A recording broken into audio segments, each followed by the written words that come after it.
I don't really know. I lost touch with that dude, but he was with a lot of rappers because he worked with Backwoods, and he would always come to my studio and just smoke and just hang out, whatever. He knew hella people in weed, and then he would fucking come by, and I would show him certain rappers, and I actually showed him not Pablo. He knew Pablo already, but I showed him the Pablo and Brodinski shit, and I was like, yeah, I think Pablo Juan, like, he's different, like. He did this whole project with this French producer and da-da-da-da. And I remember just thinking, like, you gotta understand, like, Gunna wasn't big yet, Baby wasn't big yet. Like, this is like early 2017. And we would talk all the time about how just Pablo was just like moving different and getting on different types of beats and this and that. And then this guy who worked at Backwoods, he ended up getting really cool with Pablo, because every time Pablo would get to LA, they would fucking link up. He would get him weed, whatever the fuck. So one day he was like, yo, are you at the studio? Like, Pablo's free right now. Like, I can bring him by the studio. He's looking for a place to, like, record. And I had just gotten this studio. Like, I had just gotten the booth for the first time. This whole room. Y'all have seen the cave. You know what it is. So I literally had just gotten this room. And this guy I knew who worked for Backwoods was like, yo, I'm going to bring Pablo by. And mind you, this is not like me now. I'm not working with hella rappers every day. I'm not with like all these different personalities in the studio. I was working with a lot of producers, a lot of fire producers, and like just starting to get my beats to the people I wanted to get them to. I'm talking about 2017-ish. I was like, I had just stopped doing Loud Pack and I stopped DJing and all that shit. And I was like, all right, I'm about to get this little studio and I'm going to go crazy and just work on only rap shit. So when Pablo got brought to the studio via my friend, I was like mad nervous. I was like, okay, this is my fucking shot. Like, now I'm gonna get in with like an artist I really fuck with. I gotta go hard. I gotta make sure I do everything right.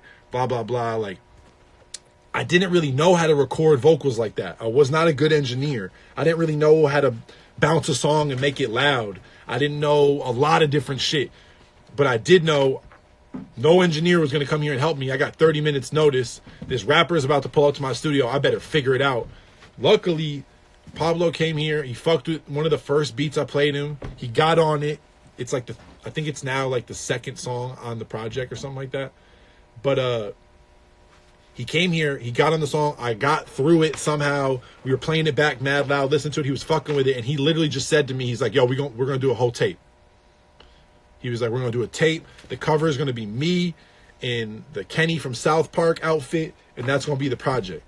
And I literally was like, what? Like, I was dying to just get a beat to this guy. You know what I mean? It's not me. It's not Kenny now who's talking about, you got to work with artists and do their whole project. You got to not send beats. You got to not do that. I was a couple years younger, and I was just getting back to it. So I was like, man, whatever I can do to get with this guy and make him fuck with me, that's my first way in.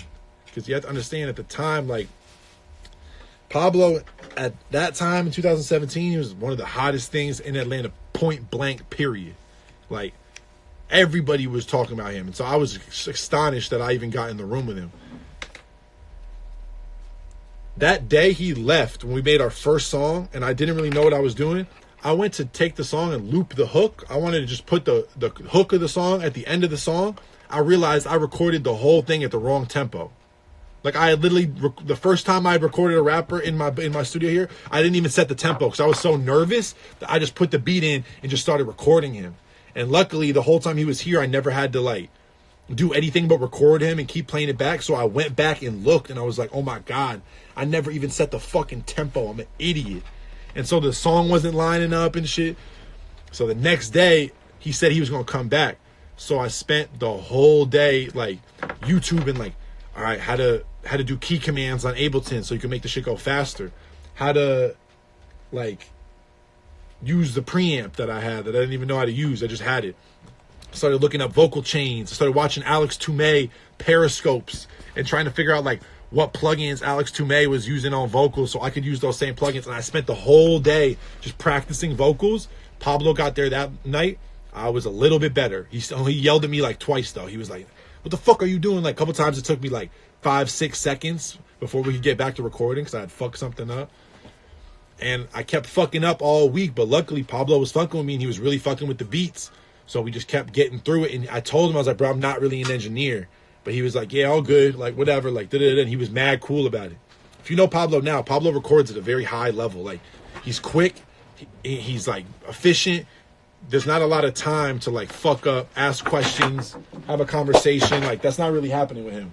So, knowing now how nice he was to me because he was fucking with the beats I was doing and shit, it's crazy. He gave me a lot of respect and a lot of leeway. Because now, if I ever saw someone recording the way I was recording on that project, now I'll be like, get them out the room.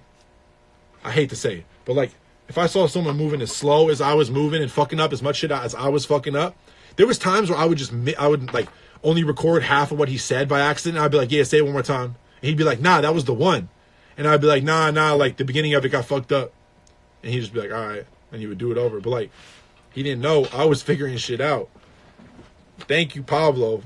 Bless Pablo for dealing with me. But like, after that tape happened, after we did the South Dark, me and Hoodrich, Pablo, Juan, the whole project said Kenny Beats, Pablo, Juan. And that was because of Pablo.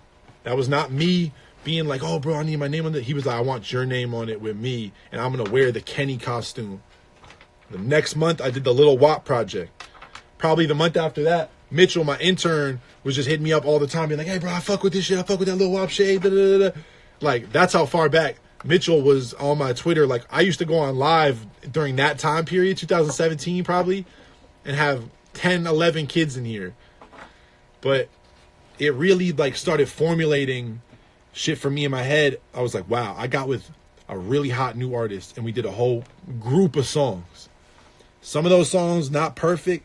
Some of those songs could be better, this and that, but it's about making a whole bunch of shit instead of just like trying to get one beat to someone or spending one day making two things. Like, I was like, nah, this is what I want to do with everybody. Like, I want to work on hella shit. I want to do a bunch of songs with every person I work with, because then you clearly know what's the best ones. But also, when you hear 10 songs from two people, you really get a feel for both of them. Like, when you hear most rap albums and every song is done by a different producer, or one producer did a lot of it and then there's a lot of other producers, like, you could tell that it's all different people in different times and different moments. And that's a good thing sometimes. But if I think about my favorite old albums, and I think about when Timbo would lock in with Justin Timberlake and they would do a whole thing, or like Pharrell and Neptunes would do a whole Clips album, all that type of shit. Those are the types of things that, like, really inspired me. And like, there's plenty of projects I did one beat on, but I'm much more proud of the bodies of work I have with people, because I think it helps explain that moment in time even better than just like a little beat someone did here with a rap someone did there. Anytime I do a whole project, we making all those beats and all those raps in those days that we're working on it. When I'm 50 years old and I think back about Vince Staples' album, or Q the Fool's album, or Rico's album, or Key's album, or Freddie Gibbs' album, or any of these things, like, I'm like, damn, I remember at that time period what the artist was going through, what I was going through, what the world was like, what rap was like. You know what I mean? The Pablo shit started my mindset, and it was because of Pablo. I never was like, man, okay, I knew I was going to come back to only working on rap music and doing nothing else. I quit everything else I was doing in my life. I was just like, I'm going to work only on rap music. And when I came back, that was the first thing I did. And he was fucking with me so tough that he was like, bro, we're going to do a tape, you and me. And we did it. And he's wearing the Kenny outfit from South Park, and it says my name on the back. And my whole life changed. But my mindset changed. Projects became way more important to me than getting the bigger placement. I'd rather get in the room with an artist and help as much as I can, rather than send the biggest beat email to the biggest person I can and hope and pray that I get one of those. You feel me? So shout out to Pablo Juan. Thank you for everything. Will you